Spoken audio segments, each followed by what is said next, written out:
오늘은 재앙의 초점 이라는 제목으로 말씀을 상고합니다. 이제 오늘 우리가 읽은 본문에서 두 가지 재앙이 더 일어났는데, 다섯 번째 재앙은 돌림병이라고 그랬고, 여섯 번째 재앙은 악성 이제 종기라고 이렇게 말씀을 했어요. 이 두 가지는 조금 다른데, 이 다섯 번째 돌림병은 짐승에게만 임한 겁니다. 그래서 여기 말, 나귀, 낙타, 소, 양 이렇게 다섯 종류의 그런 짐승에게 돌림병이라고 하는 것은 전염병이죠. 아주 급속하게 퍼지는 전염병, 짐승에게만 임하는 전염병인데, 그 당시에는 이러한 말, 나귀, 낙타, 소, 양을 얼마나 가지고 있느냐에 따라서 그 사람의 재산이 이제 가늠이 된 것입니다. 그렇기 때문에 지금 하나님이 서서히 이제 개인에게로 이렇게 재앙이 들어오고 있어요. 일단 재산이 싹 사라지는 거예요. 그러면 사람이 하루아침에 재산이 없으면 이제 빈털터리가 되는 거죠. 그런데 그걸로만 정신을 차리질 않아요. 재산이 없어도 자기 몸이 튼튼하면 믿는 구석이 있으니까 몸으로 때우면 된다 이렇게 생각하잖아요. 그래서 여섯 번째 재앙이 악성 종기인데, 이거는 이제 말하자면 욥이 앓은 병처럼 그냥 온 몸이 다 터지고 진물이 흐르고, 그래서 제 위에 앉았다 그랬으니까 도저히 생활은 불가능하고, 그냥 그 상처 때문에 너무 아프고 죽고 싶어 하는 그런 병이거든요. 이게 말하자면 요즘으로 말하면은 피부에 아주 악성 암이 생겨가지고 점점 썩어 들어가고 이런 것과 같은 거죠. 근데 이것은 짐승에게도 생겼고 사람에게도 생겼다는 거예요. 그 말은 뭐냐면, 이제 오늘날도 아주 그 전염병도 이제 최첨단으로 이렇게 점점 더 심해지니까 짐승에게만 있던 병이 이제 사람에게도 옮기는 병이 있잖아요. 그럼 생명체는 그냥 다 죽는 거죠. 이렇게 아주 심각하게 이제 사람에게도 치명타를 입히는 이런 재앙이 이제 여섯 번째 재앙이 왔어요. 그런데 이제 하나님은 이 재앙을 아직도 이제 반은 더 해야 돼요. 열 번째 재앙까지 해야 되는데, 이 재앙을 이렇게 계속 주시는 데에는 뜻이 있다는 것 말입니다. 이 뜻이 뭔가를 사람들이 이제 받아들이기 시작해야 되는데 아직도 멀었어요. 이렇게 당하는데도 불구하고 바로는 아주 완악하게 계속 뻗대나가고 있어요. 자, 그래서 하나님이 그냥 뜻없이 계속 주시는 건 아니잖아요. 결국 하나님의 그 초점이 어디에 맞춰져 있느냐를 깨달아야 되는데, 첫째는 하나님의 목적은 구원에 맞춰져 있다는 거예요. 여기 1절에 보니까 이스라엘 선민들을 이제 내보내라, 이게 그 하나님의 요구잖아요. 왜 선민을 내보내라고 하느냐? 지금 애굽에서 갇혀가지고 노예 생활하고 있고 더 이상은 견딜 수가 없어가지고 이제 하나님께 부르짖으니까 하나님이 언약을 기억하시고, 또 아브라함의 언약, 또 이삭의 언약, 야곱의 언약이 있고, 나중에는 이스라엘 공동체에게 언약을 주셨잖아요.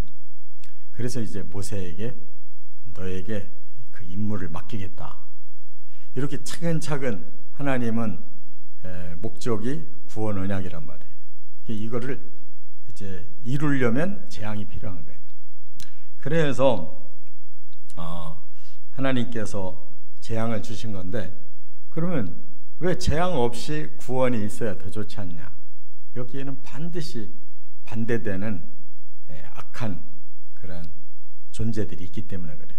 보이지 아니하는 영적 악한 존재는 하나님을 대적하는 사탄이 있고, 또 보이는 악한 존재는 바로 사탄에게 사주를 받은 당시에 세상에서 가장 높은 자, 권력 있는 바로 왕이 버티고 있단 말이에요.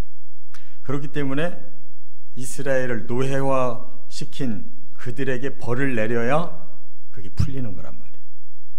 그렇다면 아브라함이 이 언약을 받은 때가 언제냐면 85세 때예요. 85세에 75세에 가나안으로 내려왔는데 10년을 기다렸는데 자식이 없어요. 그러니까 하나님께서 나타나서 저 하늘의 별처럼 많이 줄 거야. 그런데 지금 자식이 없는데 아브라함이 믿었다고 그랬어요. 그리고 이제 하나님께서 더 자세하게 말씀을 하니까 그러면 좀 징표를 주십시오 그랬거든요. 그래서 창세기 15장의 하반절에 이제 하나님 징표를 주려고 하는데 그냥 밤까지 기다리게 하는 거예요. 그러고 한밤중에 횃불로 나타나셨어요. 그리고 주신 말씀이 뭐냐면 앞으로 네 자손들이 애굽에서 이방에 객이 돼가지고 고생할 거다. 그 후에 내가 그들을 건져서 이 땅으로 돌아오게 할 거야. 이렇게 말씀했거든요. 그리고 4대만이라고 그랬고 그것이 400여 년을 말하는 거였어요. 근데 정말로 야곱 시대에 야곱이 130세에 가나안 땅에 들어갈 때는 그 아들 덕에 요셉 덕에 뭐 영웅처럼 들어갔단 말이에요. 그런데 야곱이 들어간 해로부터 나오는 해가 딱 430년 걸렸다고 그랬어요. 그러면 이제 아브라함과 야곱의 나이를 더 차이를 두면 제가 계산해 보니까 한 650년 만에 아브라함에게 주신 언약이 성취될 때란 말이에요. 이때가 또 야곱이 들어간 지 430년 만에. 이렇게 하나님은 정확하셔요. 우리는 뭐 그냥 대충 그렇구나라고 생각하면 그만인데 제가 자꾸 성경을 보니까 이제 하나님 앞에 좀 저도 좀 꼼꼼히 계산을 해봐야 되겠더라고요. 진짜 하나님이 얼마나 정확하게 하시는가를 봐야 되는 거예요. 아브라함에게 약속하시고 이삭을 넘어서서 그 다음 야곱 시대에 야곱도 130세나 돼서 들어갔단 말이에요. 말년에 거기가 17년밖에 더 못 살았어요.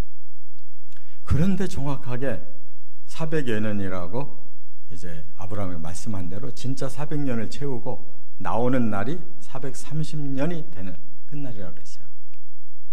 그러니까 정말 이렇게 계산해 봐가면서 이 소름 돋는 하나님의 말씀임을 느껴요. 그리고 오늘 본문에 보면은 1절에 그랬죠. 히브리 사람의 하나님 여호와께서 말씀하셨다 그랬어요. 그럼 이게 말하자면 이스라엘 사람들의 별칭이거든요. 그러니까 우리 사람들도 이제 뭐 정식 이름이 있고 또 이렇게 따로 불러주는 별칭이 있잖아요. 더 애정을 가질 때 이렇게 별칭을 불러준단 말이에요. 그러면 왜 히브리 사람의 하나님 여호와라고 그랬느냐? 이 히브리 사람이라는 말이 강을 건넌다는 뜻에서 나온 거예요. 그럼 왜 강을 건넜다는 걸 그렇게 강조하느냐? 그게 바로 하나님의 언약을 받아들여서 그 유브라데 티그리스 강가에 세운 그 처음 문명에서 아브라함이 살던 사람인데 거기서 넘어오고 또 다시 유브라데 강을 넘어가서 하란에서 머물렀거든요. 그러나 다시 불러내니까 다시 또 유브라데 강을 건너서 가나안으로 온 사람이에요. 그 말은 단순히 강을 넘었다는 뜻이 아니에요. 그 이방인들이 강을 넘었다 그러면 저 깡촌 사람이구나라는 뜻이지만 하나님의 입장에서는 언약을 따라 순종해서 넘어온 사람이란 말이에요. 내 언약을 순종한 바로 이 이스라엘을 내가 구원하려고 한다는 거예요. 그러니까 내보내라 이렇게 명령한 거예요. 그래서 그 히브리 사람 첫 번째 사람 아브라함에게 주신 언약, 또 세 번째 사람 야곱에게 주신 그 언약, 그리고 그 자손 이스라엘 공동체에게 주신 언약을 이제는 내가 이루어 주겠다, 그 말이에요. 이처럼 하나님은 이 세상이 악하고 더럽고 이렇게 하나님을 거역하는 불법을 저질를수록 하나님의 마음에는 하나님의 언약을 붙들고 기다리고 있는 자들을 향해서 구원이 더 강력하게 이루어져야 된다, 그 말이에요. 그러려면 거부하는 자들을 쳐야 되는 거예요. 그래서 할 수 없이 악한 자는 치고 의로운 백성은 건져내시는 심판과 구원의 그 과정의 재앙은 반드시 있는 거예요. 그렇기 때문에 이 세상 끝이 사람들은 점점 낙원되기를 원하고 모두가 다 살기 좋기만을 원하는데 절대 그렇게 되지 않아요. 왜냐하면 악이 횡행한 세상이기 때문에 하나님이 그렇게 빼낼 수가 없는 거예요. 그래서 우리도 하나님의 별칭을 받은 자예요. 우리가 세상을 이제 건너뛰어서 이제 영적인 이러한 구원의 강을 건넌 자들이란 말이에요.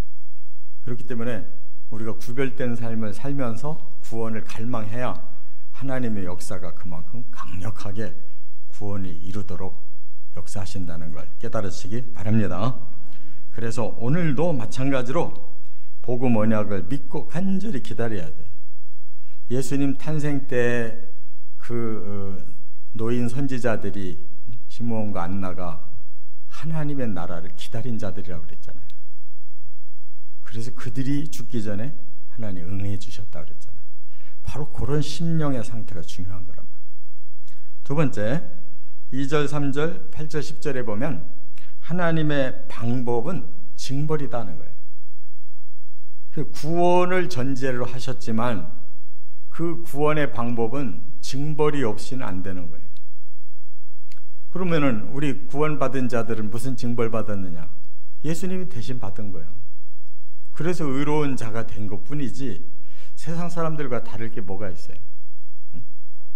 우리가 세상 사람들과 차별이 있냐고. 한국의 법도 똑같이 못 지키는 사람들, 교통법도 못 지키는 사람들인데 뭐가 특이하게 다르다고 우리는 구원받고 그들은 심판받냐고. 징벌이 중요한 거예요. 우리는 징벌을 통해서 해결된 사람이에요. 그게 예수 그리스도의 징벌이에요. 십자가란 말이에요. 그러나 세상 사람들은 아직까지 그 징벌을 안 받았어요. 믿지 않으니까 예수님의 그 십자가의 그 은혜가 그들에게 임하지를 못했기 때문에 그들은 자기들이 그 죄와 고집으로 징벌 받게 되는 거란 말이에요. 그래서 이처럼 바로가 거역할수록 징벌은 계속 더하는 거예요. 이것이 죄와 우리의 허물의 값이다, 그 말입니다. 그러니까 이 세상에 단 한 사람도 의로운 사람이 없어요. 하나님 앞에 떳떳한 사람이 단 한 사람도 없어요. 오직 십자가를 붙들은 자들만 그 언약 안으로 들어왔기 때문에 하나님이 예수님의 징벌로 우리들의 징벌을 대신해 준 거예요. 할렐루야. 그래서 마지막 그 10번째 재앙에서 그게 바로 나타나잖아요. 어린 양을 잡아서 피를 바르고 기다리고 있는 자들은 죽음이 그냥 넘어갔다는 거예요. 뭐 죄가 없어도 넘어가세요? 바로 대속을 하나님이 시켜주겠다고 약속한 말씀대로 그들은 그 보혈 안에서 머물러 있었기 때문에 죽음이 넘어가지고 유월하고 악한 자들에게는 그것이 믿지 않고 자기들 멋대로 있으니까 당한 거란 말이에요.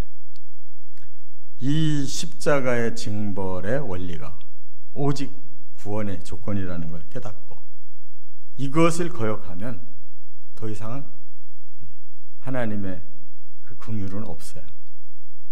그 다음에 징벌밖에 없다, 그 말이에요. 그래서 이처럼 애굽의 그 징벌이 정말 먼저는 가축에게 임해서 재산을 날아가게 하고 그래도 거역하니까 그 다음에는 사람에게까지 이러한 피부의 악성 종기를 통해서 견딜 수 없는 고통을 느끼게 하는 이러한 징벌이 따랐다, 그 말입니다. 예수님도 이러한 모든 상황을 이 사람들에게 가르쳐 주거든요. 그 마태복음 15장에 보면요, 아주 중요한 말씀을 하셨는데, 바리새인들이 먼저 시비를 붙어요. 바리새인 서기관들이 예수님 앞에 왜 장로의 유전을, 장로의 전통을 지키지 않습니까? 이렇게 따지거든요. 그게 뭐냐면, 이스라엘 사람들은 이렇게 구약 율법도 있었지만 그들 조상으로부터 내려오는 책이 따로 있어요. 나중에 그게 대집성이 된 것이 탈무드거든요. 근데 그 사람들은 이스라엘의 전통적으로 이 구약 성경보다 그것을 더 중요하게 여겼단 말이에요. 그래서 장로의 전통이라고 그래요. 이스라엘 그 지도자들로부터 계속 내려온, 구두로 내려왔다가 나중에 책으로 쓴 거란 말이에요.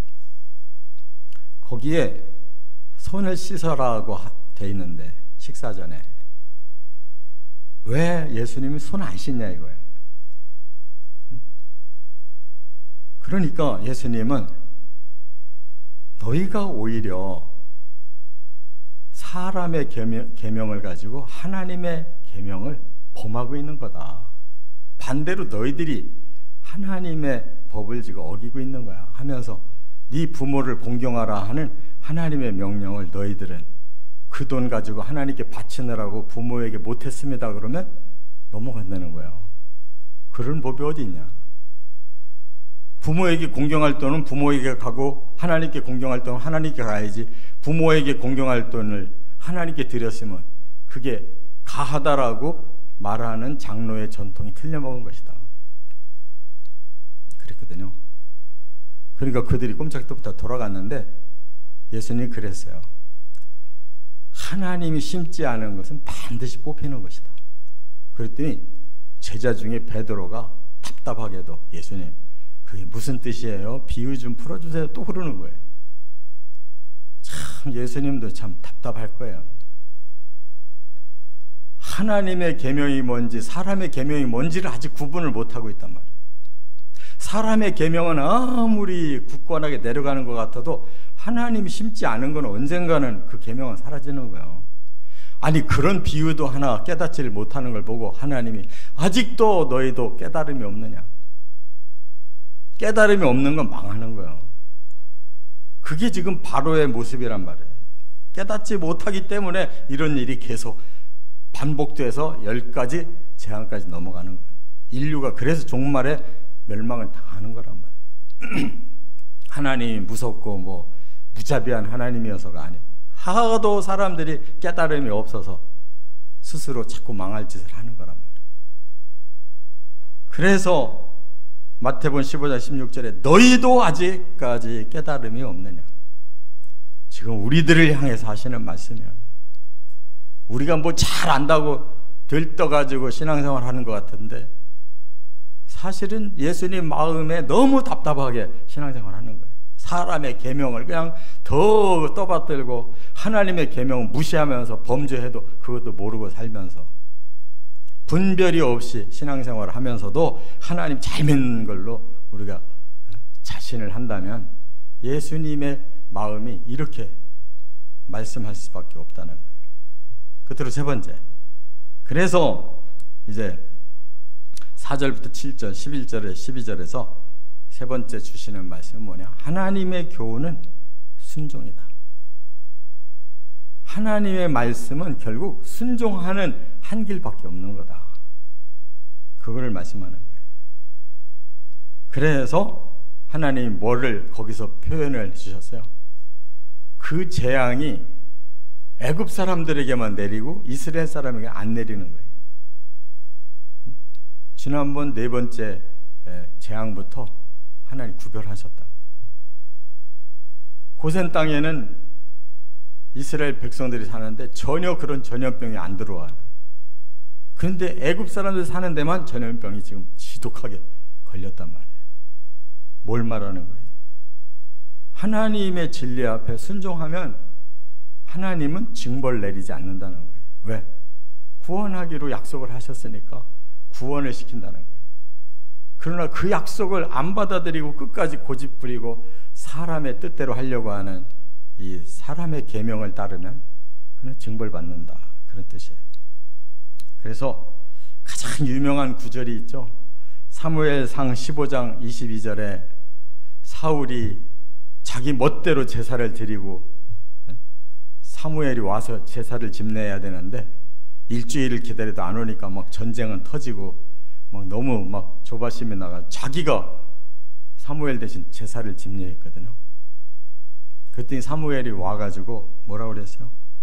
여호와께서 번제와 다른 제사를 그의 목소리를 청종하는 것을 좋아하신 것 같이 좋아하시겠습니까? 하고 순종이 제사보다 낫고 듣는 것이 수양의 기름보다 낫다라고 말씀했어요. 그러니까 지가 아무리 정성을 부려서 뭐 어쩌고 저쩌고 한다고 그 정성이 불법인데 하나님 받으시냐고. 일단 하나님의 뜻을 순종하려고 한 자세가 더 중요하다는 거예요. 뻑적지근하게 예배드리는 것보다 단 한마디라도 순종하고 회개하고 눈물 뿌리고 겸손해지는 것이 더 중요한 거예요. 뭐 엄청난 제사를 드려봐야 하나님이 안 받으시면 소용없는 거잖아요. 이처럼 사람은 자기의 자유의지가 있고 주신 언약이 있기 때문에 빼도 박도 못해요. 우리가 받은 언약을 우리가 책임을 져야 돼. 그건 뭐냐? 순종하겠습니다가 중요한 거란 말이에요. 분명히 우리가 선택이 있는 거예요. 그래서 구원은 개개인이 다른 거예요. 부모가 아무리 잘 믿어도 자식이 그 언약을 차버리면 소용없어요.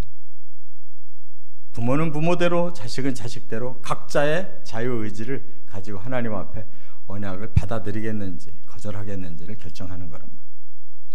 그래서 하나님 앞에 이렇게 순종하는 자들에게 하나님은 구원을 주시고, 이렇게 거역하는 자들에게는 바로 그들이 믿고 있는 신들을 이제는 오히려 심판의 도구로 삼으셔서 돌림병도 또 이렇게 악성 종기도 다 그들이 그렇게 짐승들을 너무 우상화하고 또 그들이 하나님께 복받는 것을 그냥 너무 우상화하기 때문에 이렇게 돌림병 하토르 또 악성 종기 티폰신호를 심판해버리고 하나님의 그 뜻을 분명하게 밝히셨다, 그 말입니다.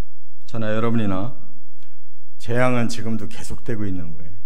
우리 개인에게도 임하고 이 땅에도, 그리고 마지막 종말의 순간에는 온 지구가 다 이 재앙을 당하는 것입니다. 여기 피할 사람이 없어요. 우리는 오직 하나님의 구원의 언약을 붙들고 예수 그리스도의 십자가의 그 은혜를 감사함으로 우리의 죄를 고백하고 믿으면 바로 이 구원에 참여할 수가 있어요. 우리 개인이 선택해서 최종 결정을 내리는 것입니다. 이 은혜를 받으시기를 주의 이름으로 축원합니다.